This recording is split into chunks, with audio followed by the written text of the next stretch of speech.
Welcome to the Living in Salida podcast, a podcast that offers insights into the charm and reality of living, working, and playing in the small town of Salida, Colorado.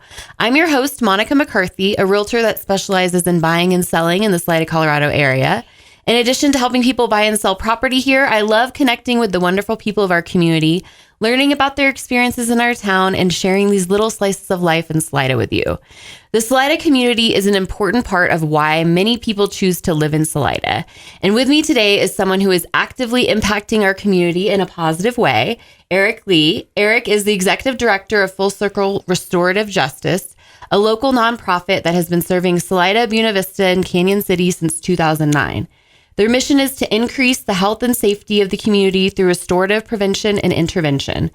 Eric has extensive experience in leadership and has had a career dedicated to criminal justice reform, which made him the perfect fit for Full Circle Restorative Justice's mission. And we'll talk a little bit more about Full Circle Restorative Justice here in a moment. But first, I want to welcome you, Eric. Thanks for being here. Thank you. Thank you very much for having me. Absolutely. Well, first, I'll just start. We're going to just talk about you first, and then we can talk about Full Circle Restorative Justice and anything else. But tell me a little bit about how you came to Salida. What is your origin story? That's tough. And one of the things that just jumped out was when you talked about my dedication to criminal justice reform. And that is true. But career-wise, I'm kind of a career mutt. Oh, okay. So yeah, correct me then if I didn't. No, it's not a correction, but it's because that is like the banner that I am actively wearing, and so that's what people see and most recognize. Sure. And it's really a lot broader than criminal justice reform. Okay. But back to the original, how I got here is kind of an interesting story. The first connection is my sister-in-law lives in Buena Vista. And my wife and I have been coming to visit Buena Vista for the last 20 years or so. I mean, we got married on the Arkansas River down in South Maine. Oh, wow. In BV. There was a point where my wife's like, I want to retire here one day.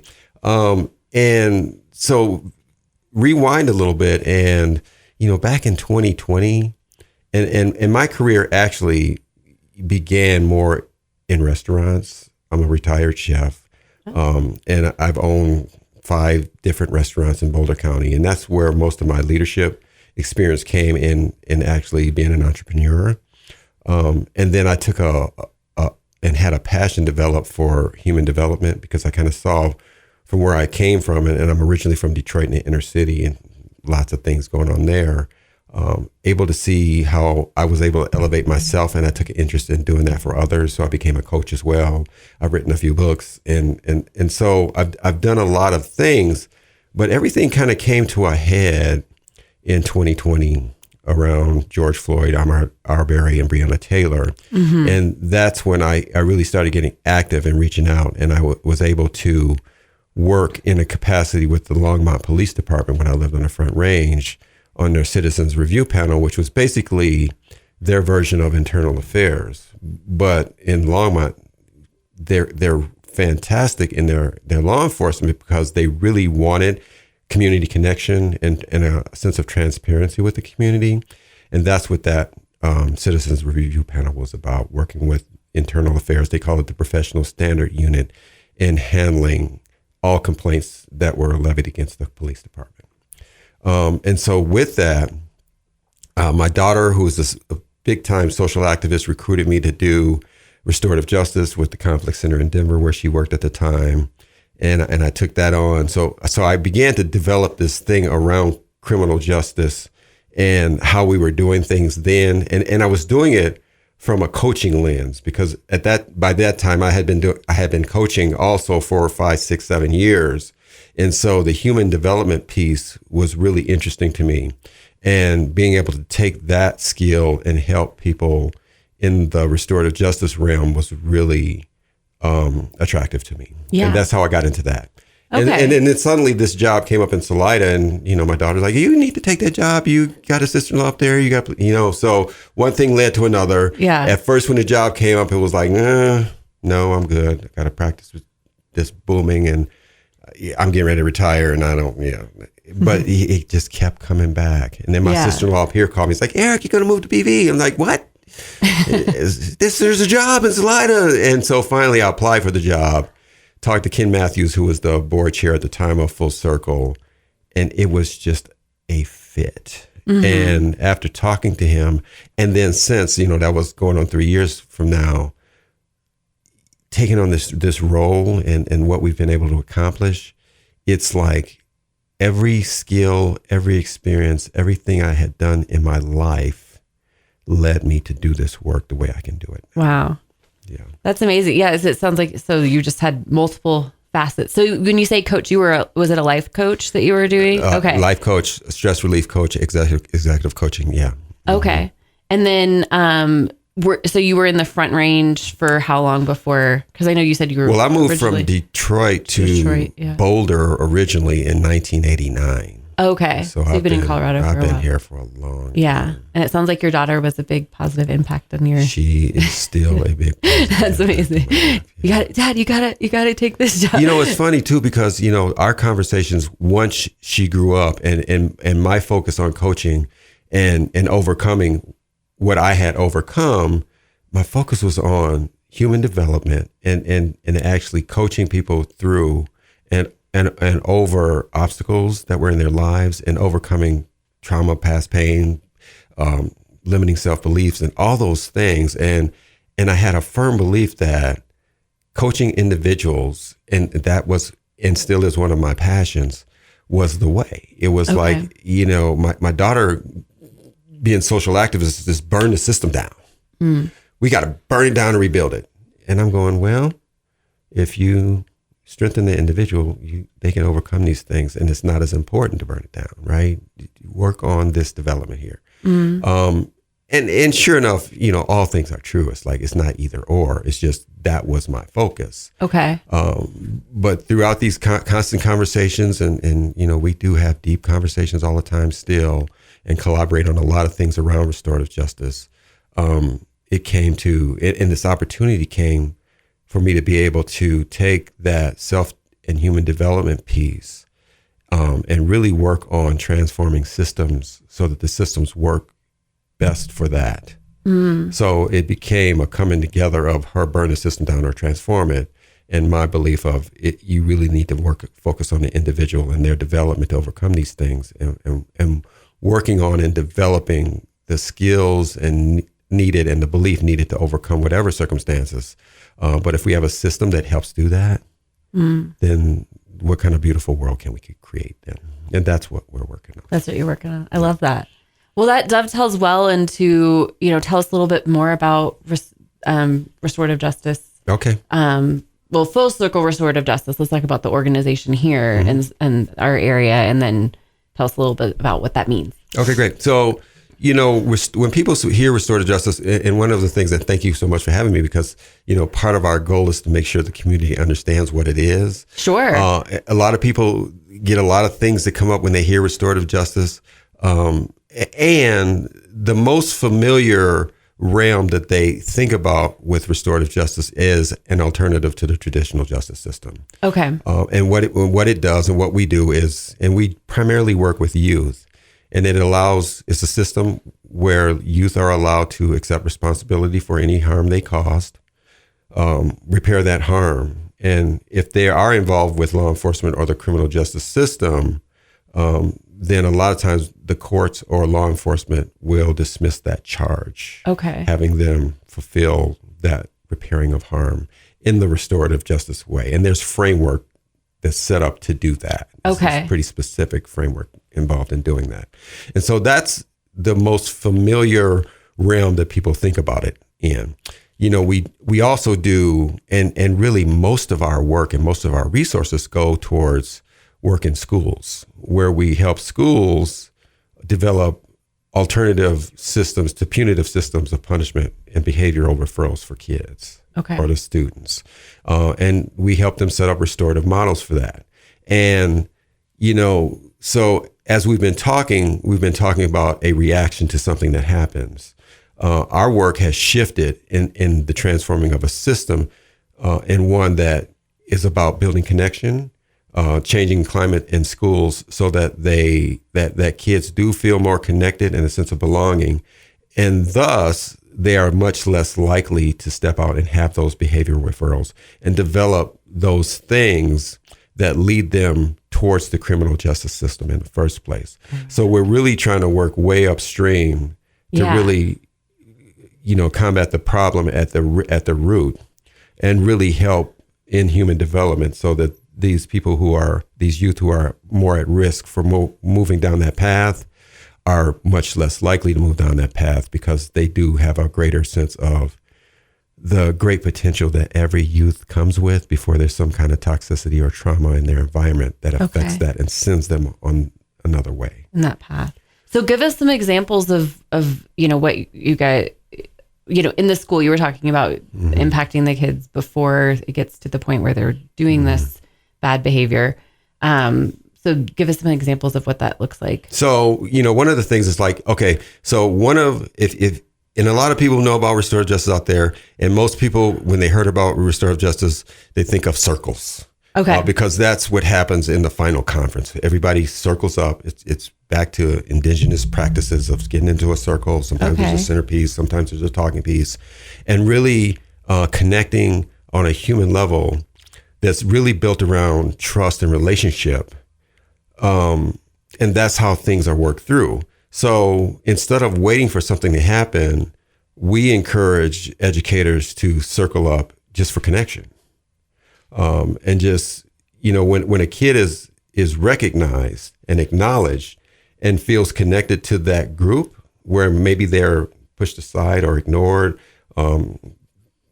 they feel a greater sense of that. So those connection circles are a big piece of it. We do have a program that we did in Canyon City last year, because we have expanded to Canyon City as well, called Challenge Day, where we take a whole day and do activities like that. And I mean, it's really intense with volunteers. So adults are involved. So we are able to build the trusted adult impact as well. And by the end of the day, the kids really feel open and safe to open up and show themselves, show some of the experiences that they're coming from that weren't recognized by either their teachers or their counselors or the other kids in school. And, when you do that, then those kids who may have been picking on them in the past or making fun of them, and part of the reason they're doing that is because they have their own stuff. Sure. And everybody's open for that expression of, oh yeah, we're all going through something. Yeah. And there's a connection and an empathy that's built around that really is powerful. I mean, to the point of there were kids that were coming out of that Own It, Change It Day last year that were like, we're going to come up with a club and we're going to do stuff and we're not going to bully each other anymore. I mean, these are kids taking control of this. That's amazing. What age group was this? That was middle school. Middle school. Ooh, that's a tough year too. 8th graders. Yeah. And so they put posters all over the school, anti-bullying campaign. They had a club that went school-wide. I mean, so to be able to trigger that climate and environment in schools is really key for, those kids who may otherwise fall through the cracks and be the ones who really become destructive in really sometimes horrendous ways down the line. If we can connect with those youth early, systematically, instead of just one off or, okay, that kid needs, you know what I mean?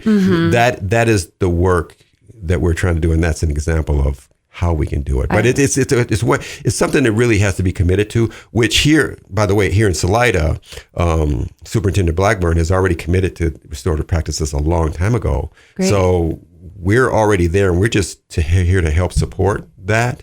We also have a lot of support in BV around restorative practices.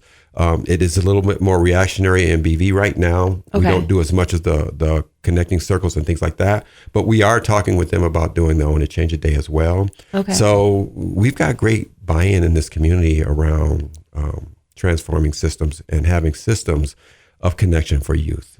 That just sounds so important because, like you said, instead of waiting till they've done something bad and then having to, restore that, and it's before. And what a big life-changing move, because that path is hard to get away from, I would imagine. Yeah. Yeah. Yeah, we've got a dream. And personally, I've got a dream for a more restorative planet. Sure. And that's, I may not see the end of it, but every step I take while I'm here, I'm going to take it. Yeah. I mean, well, you're making your impact where you can. Yeah. That's all we can do, right? Yeah, the world's a big place, but you can change where you are, right? Absolutely. I love that. That's amazing. I'm committed to that. Yeah. But okay. Well, I love those great examples for that. I guess, can you tell us a little bit more about, you talked about the criminal diversion program. Yeah. So you also said that that's something that you don't do.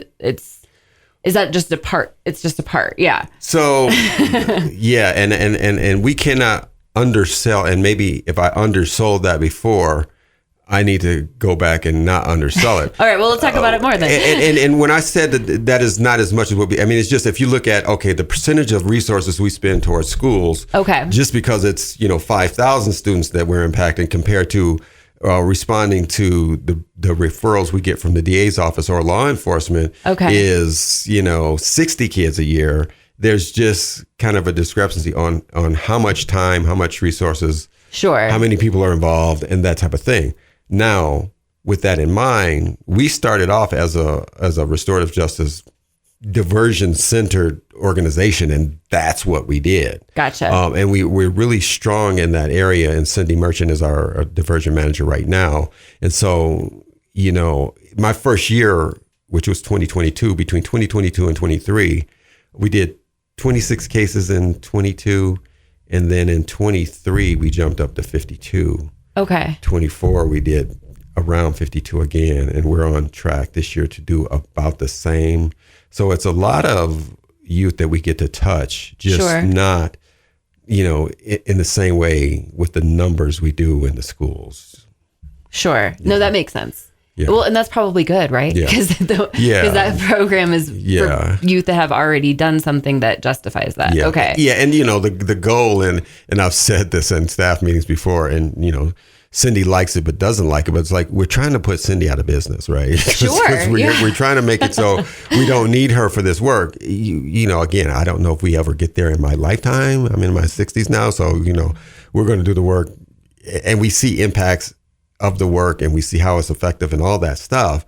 But we're working on a system that's 200 years old or whatever, and it's embedded, and the impacts of that system are still there, and it's going to take a lot of effort and commitment and constant presence to transform that system, which is the work that we want to do. Absolutely. Well, tell us a little bit more about how, some of the other stuff that you're doing with the community and how the community can, I guess, work with you to help with this impact. So, again, work in schools is big.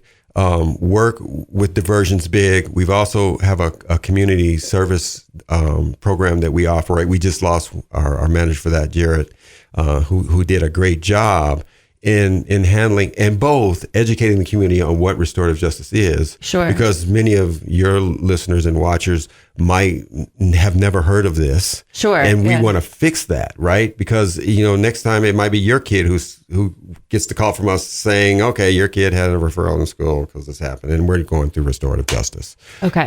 And a lot of parents, when they get that call, is like, what? Yeah. What the heck is that? Or, that's the, hokey dokey stuff. We don't want to do that. And so the more we can educate on the community on what it is, how it works, and how impactful it's shown itself to be, because data is backing it up, the better we'll be. So that also involves sometimes community disputes. I mean, a while back, FIBARC had a big dispute with one of our residents. We were the ones who came in and handled that dispute. I remember hearing about that one. And it worked out fabulously for everybody involved. We've done a few other community disputes. So restorative practices, restorative justice, which is comprised of restorative practices, is another way and an alternative just for handling disputes in the community. Okay. And so if there is a dispute, instead of immediately lawyering up and going for a civil suit, maybe there's a way for us to handle this restoratively. So how is that different than mediation then? Because when you talk about from a legal perspective, mediation is often a first step with disputes. Yeah, and mediation is just, and one of our volunteers, and I just met with him, JD, is a mediator. Okay. And JD as a mediator really is a proponent and advocate for restorative practices. Okay. They do work a little bit differently, Okay. where the mediator more is in the center of a dispute to facilitate it, and kind of moderates two sides. And it's almost more of a negotiation. Gotcha. Where in restorative practices, it is more of a community process. And for instance, when we did the FIBARC dispute, there was the two sides of the dispute. There's FIBARC, and then there was the community member who was involved or impacted. And then, we facilitated. And then what restorative practices also brings in is community members and members of the community who are also affected by both actions. Okay. And that's what happens with the youth and diversion too. It's like the community comes in and gives voice to, okay, yeah, you harm, or there was harm committed this way, but there was also community harm here. And as community, we want to express so you get a deeper, more texturous understanding of what that was and how it impacts the whole.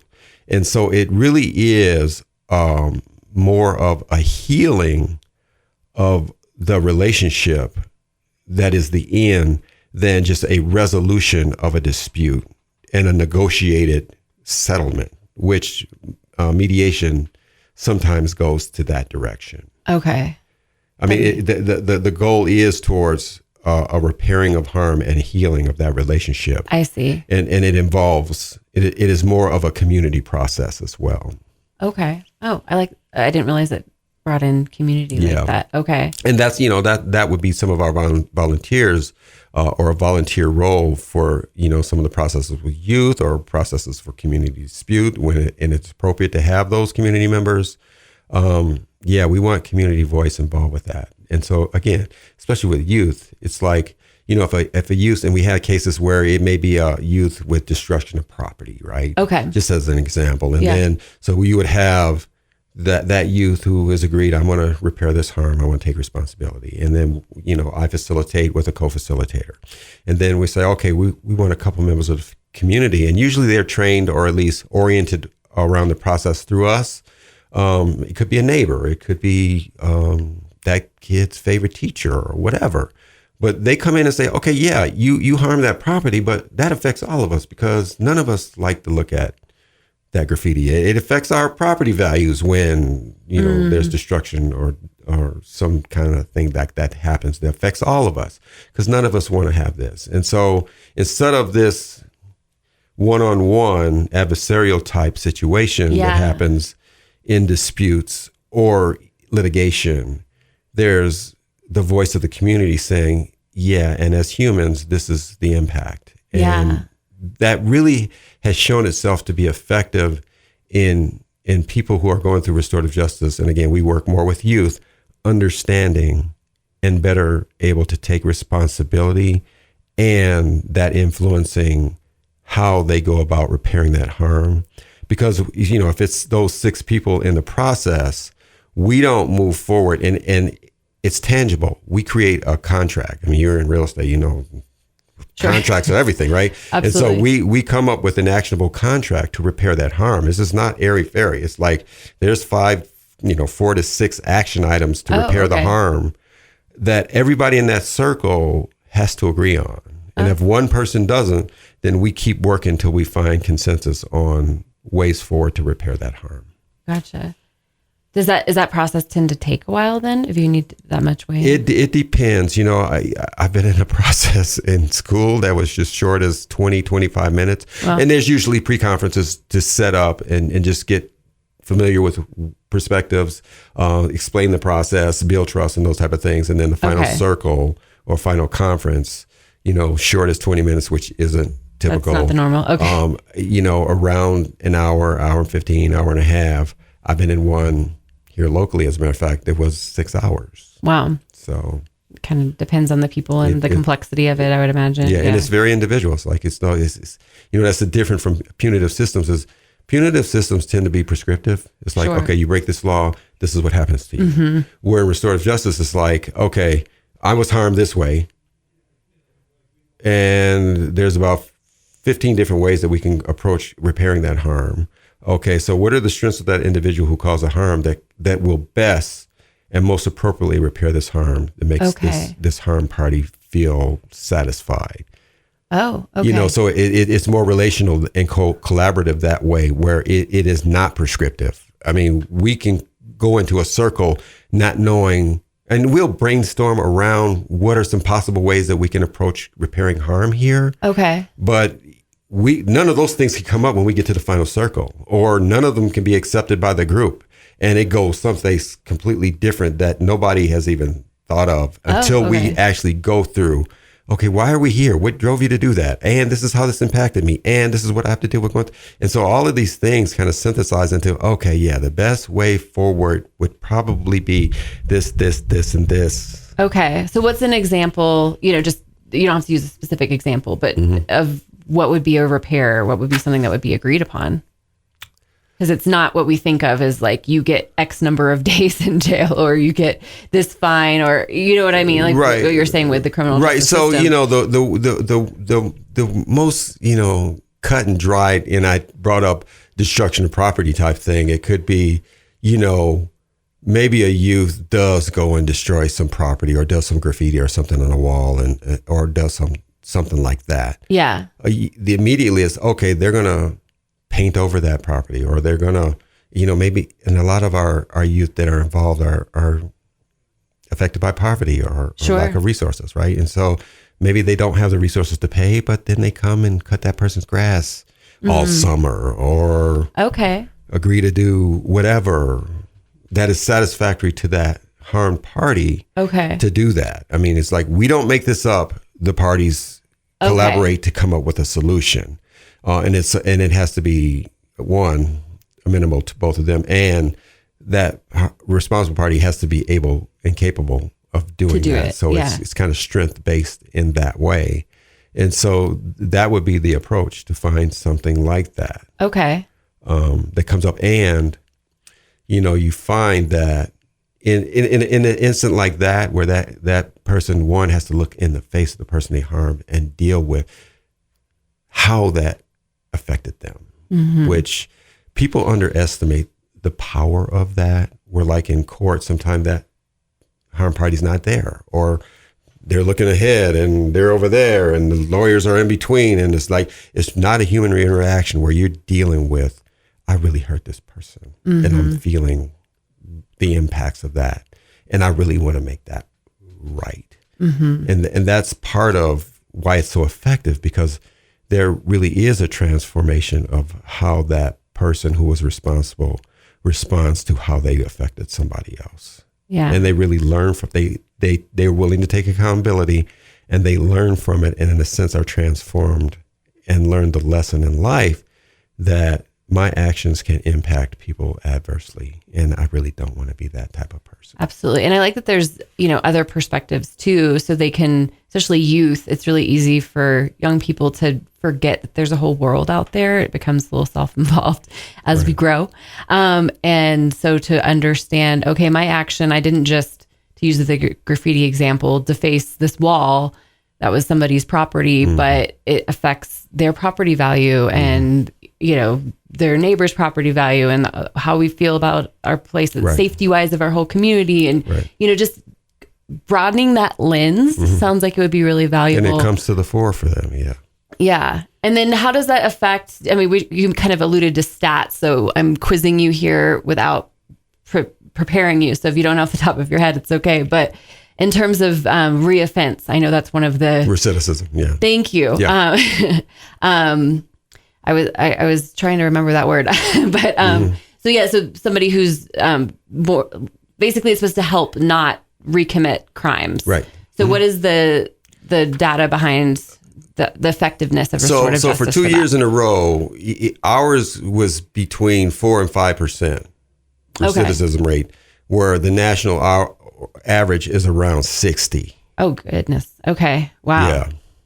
Because that's actually, I feel like that's almost common knowledge of just, you're in the criminal justice system. Once you're in it, because it's harder to get a job when you get out and, right? Well, it's the labeling piece. And this is one of the reasons this is so important for us and for me personally in going and doing the preventative work in schools and to combat this thing.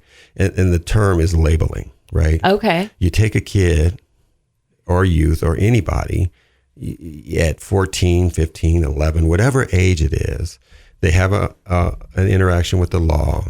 And if the law in that interaction leads to an arrest, charge, incarceration, then that kid is labeled a criminal. Yeah. And what did they become?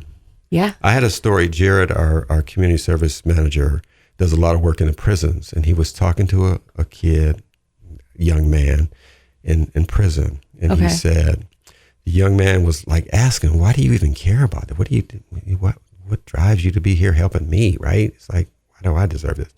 And the young man said to Jared, it's like, when I was 10, my dad told me I was good for nothing and would end up in prison.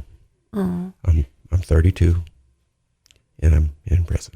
Yeah. And so if we can, back to my original statement of create a system that helps to identify the greatness, the special, unique talents and gifts and abilities and contribution that youth had come to the planet with, or has an inkling of, and develop that and label that instead, then what happens? And so that's part of the task of restorative justice and restorative practices in our work, is to make sure that as many youth as we can come in contact with, that we can see that and identify and label that beauty within them, the more we won't have to deal with this later on. Yeah. That's amazing. I mean, it does sound like back to kind of your origin of that. It does align very well with what you were already uncovering and just bringing out that light in somebody. I mean, how important is it for somebody to remember they are good and capable and worthy, opposed to whatever negative label they were given by an outside party? And when you're that young, it's so easy to internalize that. Yeah. And that brings something, and I missed this. And again, Cindy, our diversion manager, and she'll say this, when she starts to talk to people and really connect, and one of the things she does is like, okay, what drives you? What are you about? What's important to you? And sometimes these youth are like, what? Nobody's ever asked me that before. Yeah. I've never even had to think about this because nobody's gone there. And this is big too. And I kind of did not say it, but I talked about at length about repairing harms. Yeah. And that person being willing to take accountability for repairing that harms. We recognize and have learned that the main part of that harm is the self-harm. Oh. And that is how they're harming themselves with this act, and the harm that happened to them to let them to think that this is the best choice for them in this moment, to harm somebody else. Yeah. Sometimes with youth, they're just kids doing stupid stuff, right? Sure. Well, there's adult stupid stuff too. Not to say kids only do stupid stuff, but sometimes just kids they're new. They're trying to figure out life, and they just do something that kids will do, right? And it's no trauma involved with it. It's just kid stuff, right? And we have to discern that. But sometimes it is because they have been harmed. Yeah. And that is what's driving their behavior. Yeah. And so through the process, when I talked about 4 to 6 actionable items, in a lot of cases, 1, 2, or 3 of those items are things that they're doing to repair that harm that has happened to them, whether it's a lack of resources and trying to get the resources, or it's counseling or coaching, or, sometimes kids need tutoring, sometimes kids just need activities and they can't afford them. And so we offer resources for that type of thing too. Oh, that's great. So the self-harm piece is part of why that recidivism rate starts to nosedive, is because we're really getting to the root of the problem and not just punishing people, saying, go think of what you did, or, you're going to spend some time here and you're not going to do this. Yeah. No, well, if we don't actively get to the root of why that's there, which restorative practices tries to do, then we can't truly solve the problem. And so both individually and systematically, that is our work. I love it. Well, how can people learn more about your organization and contribute? FullCircleRJ.org is our website. Go there. We have a calendar. We've got a fundraiser coming up on September 18th. We've got Own It, Change It days where we need adult volunteers to come and connect with these kids. And Own It, Change It Day is like, I've done it like 6 or 7 times. And every time I say, I'm not going to cry. And every time it's okay to cry. I mean, it was like you've seen a great movie, you cry to that movie, totally. And then you see it again. It's like, I see this before, I cried before, I'm not gonna cry again. And then sure enough, you get there, like, every time I do it, it's just like it's a combination of just the emotion in the room and what some kids are going through. Yeah. But the other part of it is like the way it is and what it does creates so much hope, that there's so much beauty that brings you to tears too. Yeah, I love that. That's amazing. Yeah. Well, I love what you're doing and what your organization is doing. And thank you so much for the positive impact you're having on our community. Yeah. I really appreciate it. Thanks for having me. Yeah, thank you so much. Absolutely. Well, thank you so much for listening. Again, I'm Monica McCarthy, a realtor who specializes in Salida and surrounding areas. If you're interested in connecting with me, whether it's to help you buy or sell a home here or about being on this podcast, all of my contact info is in the show notes. And if you like this podcast and found this information valuable, please share it with a friend. You can learn more about Salida, Colorado and the real estate market here on my YouTube channel, Living in Salida, Colorado. Thanks for listening and take care.